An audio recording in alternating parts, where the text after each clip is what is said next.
Assalamualaikum, salam sejahtera dan salam temeluh titik tengah semenanjung. Anda bersama saya Nur Alia Izzati dalam Buletin Temeluh rangkuman 10 Disember 2021 yang bakal membawa anda menyusuri layar informasi di sekitar daerah Temeluh, Negeri Pahang serta nasional. Teruskan bersama kami. Perdana Menteri Datuk Seri Ismail Sabri Yaakob menganggap pemergian Sifu dan mentor politiknya Tan Sri Sabruddin Cik Rahmatullah sebagai satu kehilangan besar baginya dan juga negara. Bagi beliau, Allahyarham adalah episod penting bagi sejarah perjuangannya dalam dunia politik.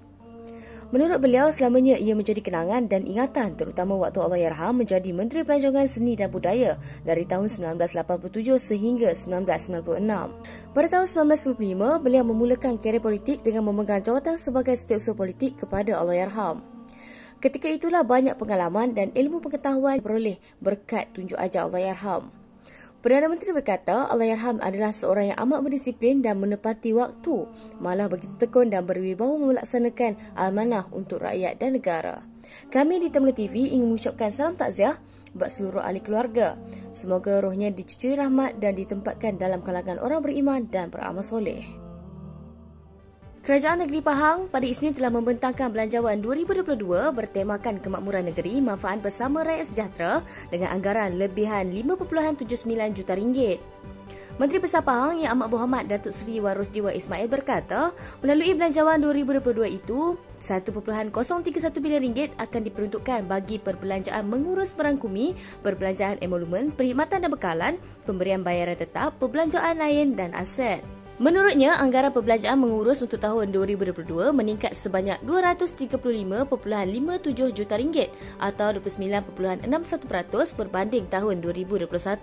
Bagi perbelanjaan pembangunan, peruntukan disediakan RM323.26 juta melibatkan projek infrastruktur RM171.98 juta dengan pembiayaan secara langsung, manakala RM151.28 juta daripada pinjaman bagi membiayai projek bekalan air.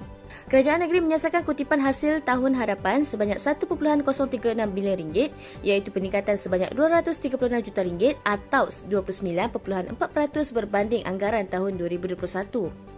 Wan Rosdi turut memaklumkan kutipan hasil tahun 2022 dijangka diperoleh daripada hasil tanah sebanyak RM643.71 juta diikuti hasil perhutanan RM150.10 juta, hasil air RM19.41 juta, geran kerajaan pusat RM101.5 juta dan lain-lain hasil RM102.09 juta. Menurutnya, kutipan hasil negeri dijangka mengalami peningkatan melalui pelaksanaan yang lebih bersepadu bagi kutipan cukai, premium dan hasil tanah. Exko Pelancongan, Kebudayaan Alam Sekitar, Peladangan dan Komuniti Negeri Pahang, Datuk Seri Muhammad Syahkan Samsudin dalam satu kenyataan memaklumkan anugerah destinasi pelancongan domestik terbaik dimenangi Tourism Pahang pada Majlis Anugerah Malaysia Tourism Council Gold Award 2021 yang berlangsung di Petaling Jaya. Pada majlis tersebut, sebanyak 46 anugerah diberikan kepada pemain industri pelancongan bagi mengiktiraf peranan mereka dalam memperkasa industri pelancongan negara. Tourism Pahang memenangi anugerah itu berdasarkan kriteria destinasi menjadi pilihan utama pelancong domestik semasa pandemik COVID-19 melanda dan sekaligus kemenangan ini melonjakkan lagi nama negeri Pahang di kalangan pelancongan domestik. Pahang terkenal dengan pelbagai tarikan dari alam dan kembara semula jadi, pulau dan pantai, juga tidak ketinggalan makanan-makanan menarik di Pahang. Menurut Pengurus Besar Tourism Pahang berkata, seramai 7.36 juta pelancong mengunjungi Pahang sepanjang tahun 2020, iaitu seramai 6.9 juta pelancong domestik. Pada tahun 2019, sebelum pandemik COVID-19 melanda, Pahang menerima kedatangan pelancong seramai 13.99 juta orang.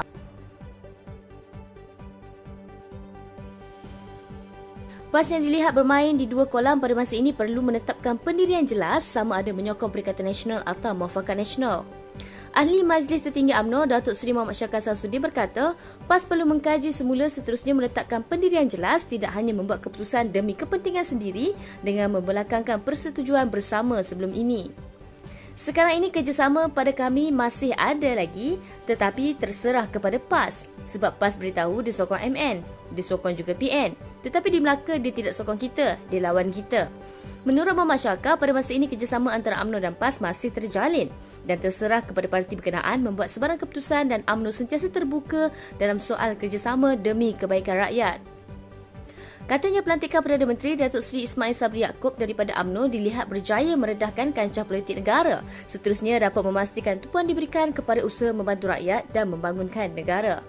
Sementara itu, beliau berkata kemenangan besar BN pada pilihan raya negeri Melaka walaupun tanpa sokongan PAS menunjukkan BN dan UMNO masih lagi relevan dan diterima rakyat.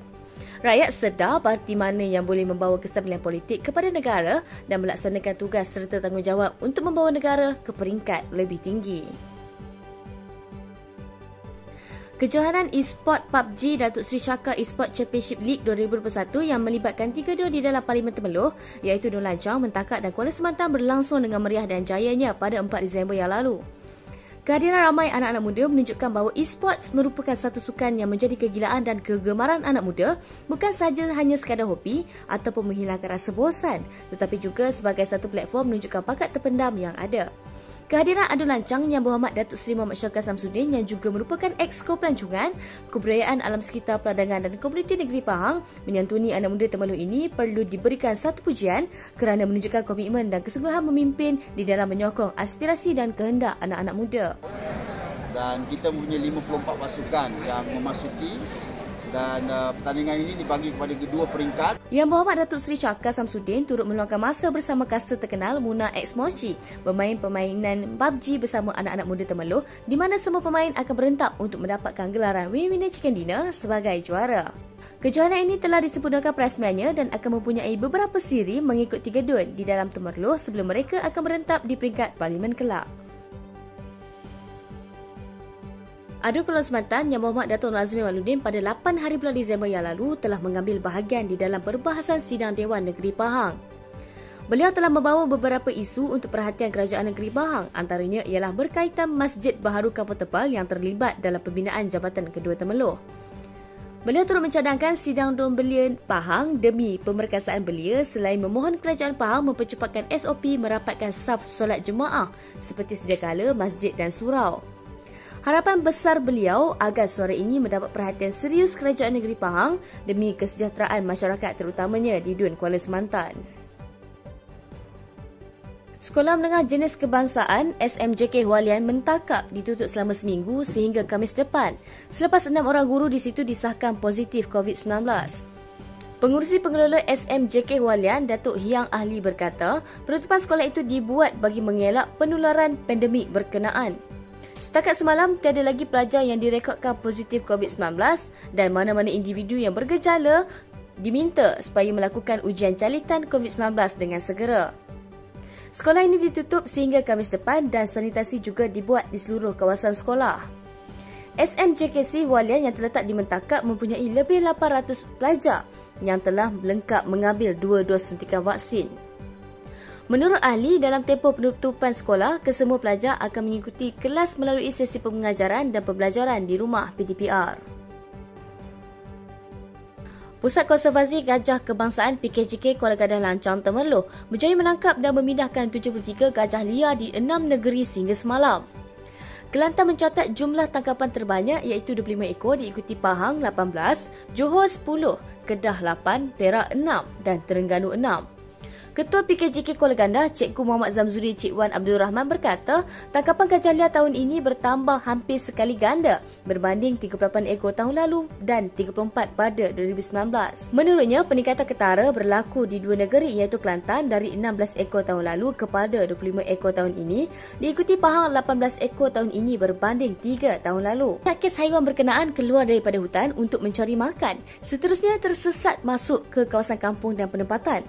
Kes terbaru berlaku di kawasan perumahan nelayan Sungai Puteri Rompen akhir bulan lalu apabila seekor gajah jantan seberat 1.5 tan muncul di belakang rumah penduduk. Operasi menangkap dan memindahkan gajah liar dilakukan terutama apabila haiwan terbabit mengancam manusia dan memusnahkan tanaman seperti pokok buah-buahan, kelapa sawit dan nangka. Penggunaan pagar elektrik dan parit adalah kaedah paling berkesan menghalang gajah daripada menceroboh kawasan pertanian. Tahukah anda, di tengah-tengah Pekan Temerloh terdapat satu taman tema air yang menawarkan harga jauh lebih murah. Manakan tidaknya, kalau sebut pasal taman tema air, mesti rata-rata akan membayangkan harga yang mencecah puluhan, bahkan ratusan ringgit. Di taman tema ini, anda hanya perlu laburkan RM10 sehingga RM12 untuk bersukaria. Waterpark Kubang Gajah Temerloh Pahang merupakan satu kawasan rekreasi bagi penduduk di sekitar kawasan Temerloh Pahang. Ia merupakan kawasan rekreasi yang sesuai untuk dikunjungi bersama keluarga, anak-anak dan juga kawan-kawan.